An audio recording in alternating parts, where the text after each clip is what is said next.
ಕಾರ್ಯ ಅಭಿಯಂತರು ಸಹಾಯಕರು ಚುಂಚೋಳಿ ಅವರಿಗೆ ನೇಮಕ ಮಾಡ್ತು ಸರ್ಕಾರ ಪಗಾರ ಕೊಟ್ಟು ಇವತ್ತು ನಾವು ಮಾಜಿ ಮುಖ್ಯಮಂತ್ರಿ ದಿವಂಗತ ವೀರೇಂದ್ರ ಪಾಟೀಲ್ ಸಾಹೇಬ್ರ ಹುಟ್ಟೂರಿಂದ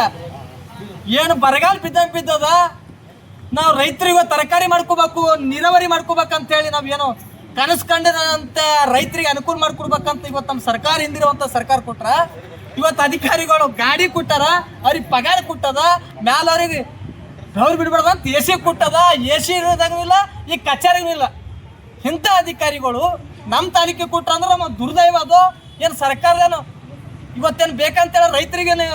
ಅನ್ಯಾಯ ಮಾಡ್ಲಾಕೋ ಅಥವಾ ನಿರ್ಲಕ್ಷ್ಯ ತೋರಿ ಇವತ್ತು ರೈತರಿಗೆ ಹೆಸರು ಹೇಳ್ಕೊಂಡು ಹಸಿರು ಶಾಲೆ ಹಾಕೊಂಡು ಅಲ್ಲಿ ಪಾರ್ಲಿಮೆಂಟ್ನಾಗ ವಿಧಾನಸೌಧ ಕುಂತಿ ಇವತ್ತಿನ ಅವ್ರ ಹೆಸರು ಮೇಲೆ ಇವ್ರಿಗೆ ಪಗಾರ ಸುಮ್ಮನೆ ಕೊಡ್ಲತ್ತಾರೋ 15 ಕಿಲೋಮೀಟ್ರ್ ಅಲ್ಲಿಂದ ಇಲ್ಲಿಗೆ ಬಂದೀವಂದ್ರೆ ಅವ್ರಿಗೆ ನಾಚಿಕೆ ಬರ್ಬೇಕಾಗ್ಯದ ಒಬ್ಬ ಅಧಿಕಾರಿಗಳಿಗೆ ಇವತ್ತು ಯಾರೋ ಒಬ್ಬ ಹೆಸರು ಒಬ್ಬರು ಸಂಬಂಧಪಟ್ಟ ಕ್ಲರ್ಕ್ ಲೆಟರ್ ಕೊಡ್ಲಾಕ ಹಚ್ತಾರಂದ್ರೆ ಅವ್ರು ಬರೋವರೆಗೂ ಇವತ್ತು ಅವ್ರನ್ನ ಕೂಡಲೇ ಅಮಾನತ್ ಮಾಡ್ಬೇಕು 2023 ಏನು ಡ್ಯಾಮ್ ಹೊಡೆದಿತ್ತು ಆ ಡ್ಯಾಮ್ ಹೊಡೆದ್ರಿಂದ ಎಷ್ಟೋ ತೆಳಗಿನ ಹಳ್ಳಿ ಸಾವಿರಾರು ಹೆಕ್ಟ್ರಿ ಲಾಸ್ ಆಯಿತು ಅದಕ್ಕೆ ಪರಿಹಾರನೂ ಕೊಟ್ಟಿಲ್ಲ ಇಂಥ ಅಧಿಕಾರಿಗಳು ಚುಂಚೋಳಿ ತಲೆಗಳು ಇಟ್ಕೊಂಡು ಕೊಡ್ಬೇಕಂದ್ರೆ ಸರ್ಕಾರಕ್ಕೆ ಇವತ್ತು ನಾಚಿಕೆ ಬರ್ಬೇಕಂತೇಳಿ ನಾ ರೈತರ ವತಿಯಿಂದ ಒತ್ತಾಯಿಸ್ತೀನಿ.